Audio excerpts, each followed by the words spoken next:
Some of you get this because you remember the television show, Flip Wilson's show.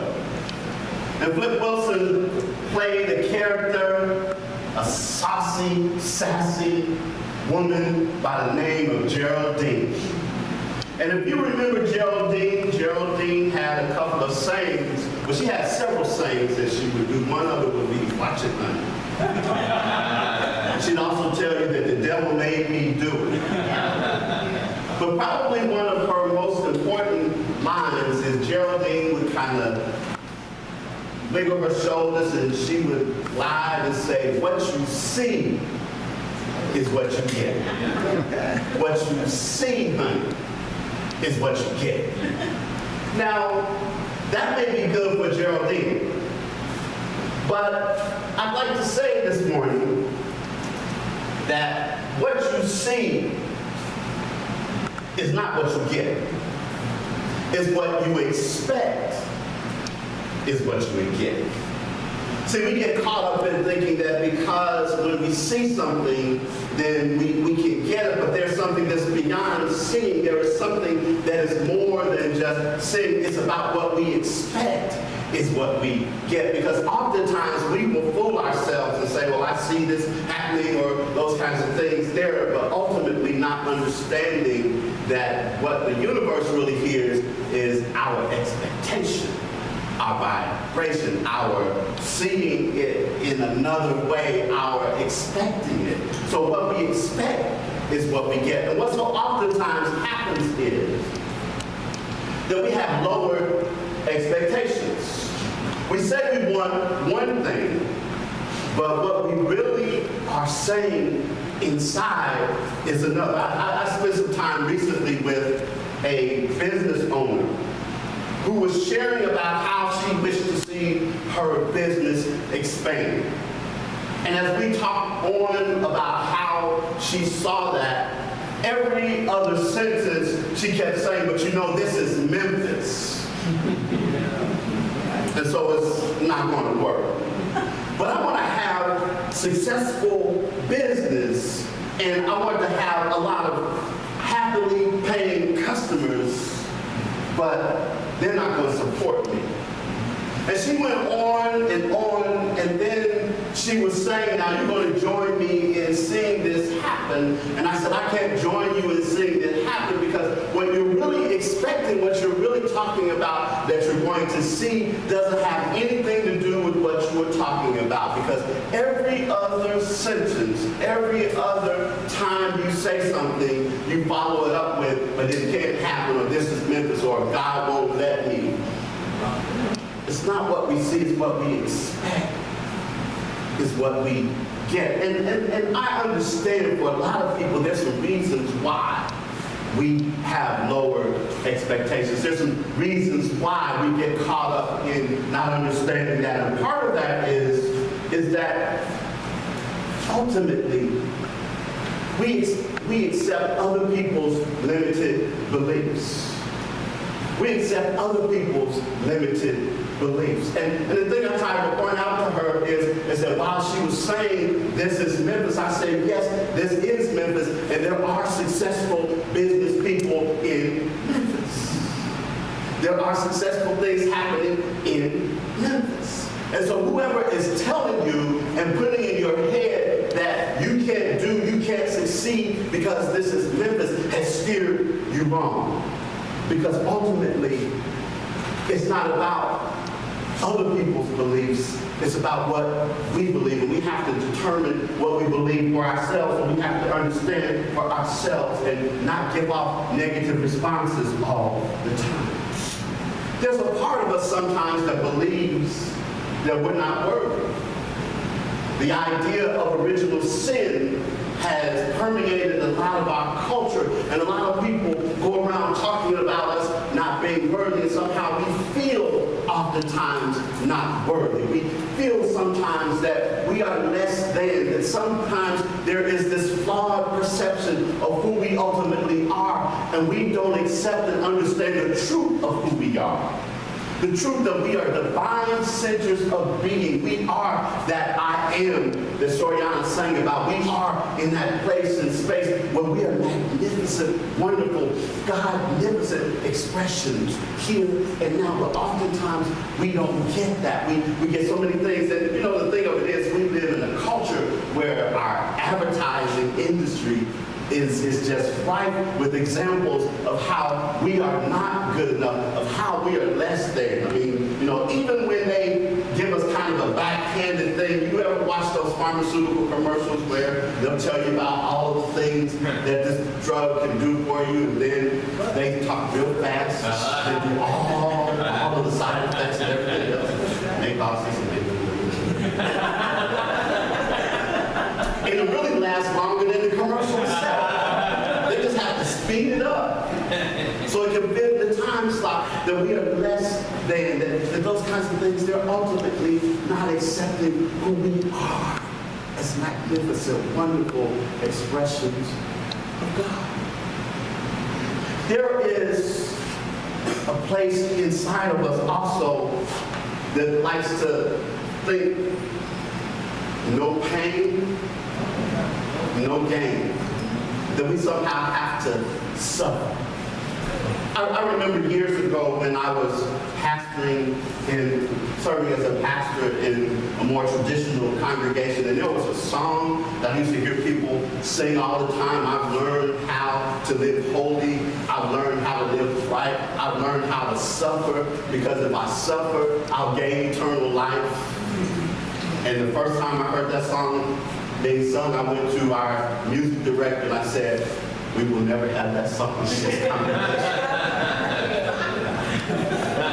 So please do not ever schedule that song to be sung, because the idea that to gain eternal life means that we have to suffer is one of the reasons why so many people are suffering. Because it gives us the notion that somehow we have to put ourselves through all types of pain and all types of experiences that don't contribute to who we are. And ultimately, that somehow that's going to gain us a reward in the end, in the by and by, in the sky. And ultimately, that's not what this is about. It's about here and now, in this present moment. This is where we live. This is where we experience life. This is where we have, as the master teacher Jesus said, have life and have it more abundantly. This is the space. And this is the place. We have to understand that. We have to grasp hold of that. We have to be there. See, so often we get stuck in the past. And we get stuck in the past because that's where either our glory days were, we think.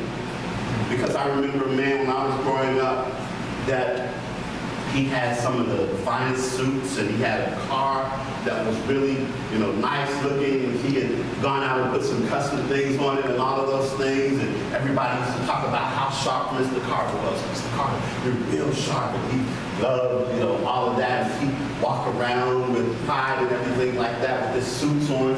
And then I remember I went off to college, and I went off to live in Dallas, go to seminary there, and I came back, and I visited there, and there Mr. Carter was in the same suits. The car was now old, and he didn't look so sharp anymore.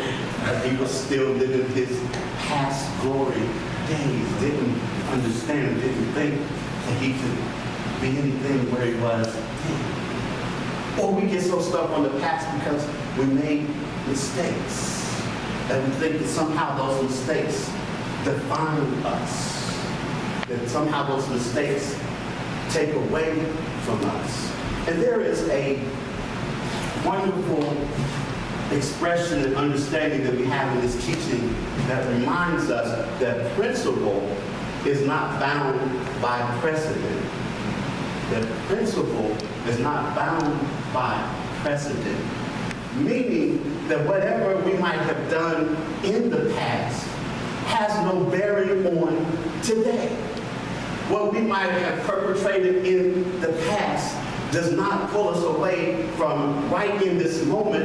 As soon as we make the decision that we're going to be all that we can be, that we're going to live the life that we truly want to live, as soon as we make that decision, right then and right there, boom, we have the opportunity and we have available to us to do and to live the life and to be a part of the expression of who we truly are.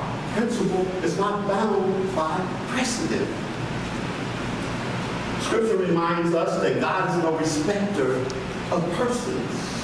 Meaning that, again, no matter what we might have done in our past is not something to wallow in. It's not something to be crippled by. It's something to build upon, moving us into the present moment, because ultimately what we have is the here and it's the now. And so often, again, that pulls us away from understanding that it's not what we see is what we get. It's what we expect is what we get. My daughter, Shelley, who's here this morning, years ago, she was in a drama class when she was much younger in Atlanta. And they had a parents' day where we could go and see what they were learning in this drama class. And one of the exercises that they did that I never forgot, I talk about it sometimes and use it as a teaching tool, but it was called the emotional party. And the way that it went was that some of the students were on stage, and they were there, they were mingling around as if they were at a party. And then the door would open, and a person would walk in to the party. And the thing of it is that as soon as that person walked in, you could see that that person had a particular mood or was expressing a particular emotion. And as they walked in, then everybody at the party started to mirror that emotion. They started to mirror that mood. So if the person walked in happy, everybody at the party got happy. But if they walked in sad or angry, everybody at the party got sad or angry. And so they went on with that for a while, and some people would come in silly, and some people would come in depressed, and some people would come in frustrated. But whatever it is, everybody else changed their mood for the person that came in, that walked into the party. And I started thinking about how often we go through our day, and we set out with an intention to be a particular way or to do a particular thing, and then the news walks into our party. Or co-workers or family members walk into our party. And social media walks into our party. And it walks in a way that doesn't contribute to life, but detracts from life. And all of a sudden, when we started out, feeling like we are here and we are blessing this day and allowing this day to bless us and all of those things, and then all of a sudden, because we encounter those things, we change, we flip the switch, and all of a sudden, because we see something depressing, we see something that's infuriating, we see something that is discouraging, and suddenly that becomes who we are. And I ask the question, are you an observer or are you a visionary? Because the observer sees how everything and everybody else is and it responds in that manner, but a visionary understands that ultimately I can set the course for the day for myself. And no matter if anybody else gets with me or not, it doesn't matter, because that's what I'm going to do. That's what I'm going to be. Many, many years ago, I used to hear he was then one of the pastors at a local church here, and he used to have a segment on the television that talked about these two men that went to the newspaper stand one morning. And the man walked up to the man who was selling newspapers and asked him for a newspaper. And the guy kind of running something, and he got the paper and he threw it at him, and he gave the man his money, and the man kind of threw his change at him and all of those kinds of things like that. And the two of them were walking away. His friend turned to him and he said, I guess the newspaper man's having a bad day. today, because the man was very polite with him. He said, "I like the paper, thank you for the paper, thank you for my change." He must have been having a bad day because he threw the newspaper at you, he threw the change at you and all that. He said, "No, he's like that every day." He said, "And you were nice to him?" He said, "Yes. Why should I let how he treats me determine how I treat him? Why should I let the mood that he's in determine the mood that I'm in?" That when we expect from life the goodness that life has to offer, that when we expect from life the vibration and the energy that is constantly there, that is constantly defaulting toward life. You see, I like to say that all the time, that life's default is toward more life. No matter what might have happened, it's still toward more life. It's like trying to take a cork. If you've ever tried to take a cork and press it down in water, it's going to find a way to get back up again. We see it all the time in our lives, the default toward life. And when we become visionaries rather than observers, that when we become determined that we want to live life in such a way that then things begin responding. Because you see, a part of all of this is that over and over again, we tend to think the same thoughts. As we think those same thoughts, we develop within our minds that same pattern. And it can start out as a gentle pattern. And the more energy we give to it, the harder of a thought it becomes, until it becomes our dominant thought. And what our dominant thoughts are what we get, and that we continue to get. And I was listening to someone the other day that was talking about one of the reasons why people don't really change, even though they say they want to change, is because they have allowed those dominant thoughts to dominate. And so the way that we have to get those dominant thoughts to stop dominating is we have to replace them with the thoughts that we wish to have. And when you hear us say change your thinking, change your life, that's what we're talking about, because you can't spend 5 minutes in affirmation and treatment and prayer and appreciation and all of those things and then spend the rest of the day in negativity. It just doesn't work like that. We have to replace those thoughts with the powerful, positive thoughts. And we have to be diligent about it. Because what happens is we get fooled into thinking, well, I did it yesterday, so it should be all right. I can go ahead and engage in this gossip today, and go ahead and engage in this stuff. And I had 5 minutes yesterday, and so I've got 18 hours between yesterday and today in all the muck and stuff, rather than realizing that it takes constant reinforcement, constant replacing, constant shifting, constant understanding, constant expecting, constant. And as we do, shift happens, change happens, transformation happens. And I know that's a word we like to throw around a lot. I use it a lot. I talk about Open Heart being a transformation station. But honestly and fully, when we start to get it, it starts to happen. We begin to understand that what ultimately we are about is setting our expectation that starting right now, starting in this moment, starting in this place.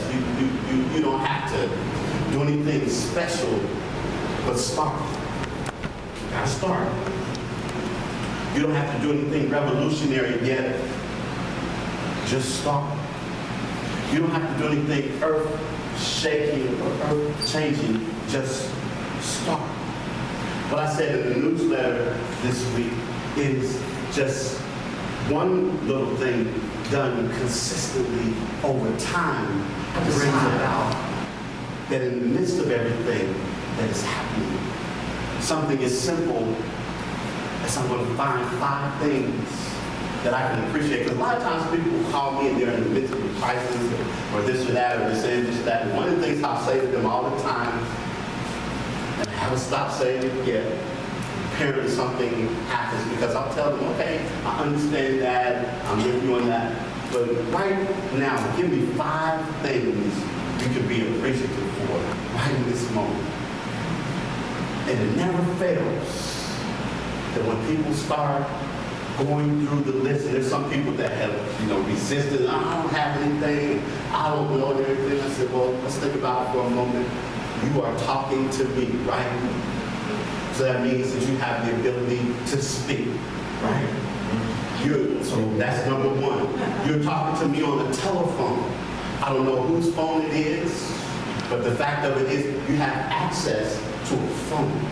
Number 3, because you are talking and because you're holding the phone, that means that you have some physical functions in your body that are happening. So that's number 3. And so the physical functions that happen, your heart has to be beating. And as they say, the blood has to be running warm through your veins. So that's number 4. So usually by that time, okay, I see where you're going with this, and begin making the shift. And when we make that shift, when we become appreciative, when we recognize how great and wonderful this day is, when someone told me, I started saying to other people the term I use on the prayer call, and it's not my original term, but have a God-nificent day. Have a God-nificent day. Meaning that I see God and I feel God. And I know God, and I express God, and I allow God, and I am God. I'm not saying it in an arrogant way, but when you understand what it means to say it, you understand that you are not separated from or apart from, but you are a part of, you are an expression of, you are an emanation of, you are the energy of, you are emanating and expressing and coming from source. You are breathed as.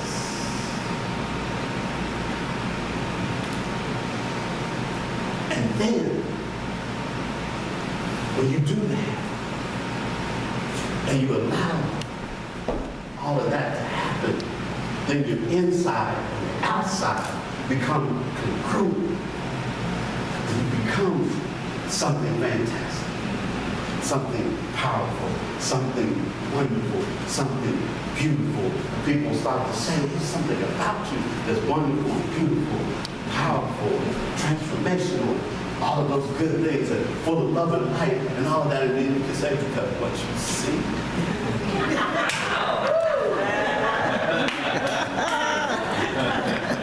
Bravo. It's what you get. Because I did the work. But then maybe Geraldine isn't wrong after all. And so,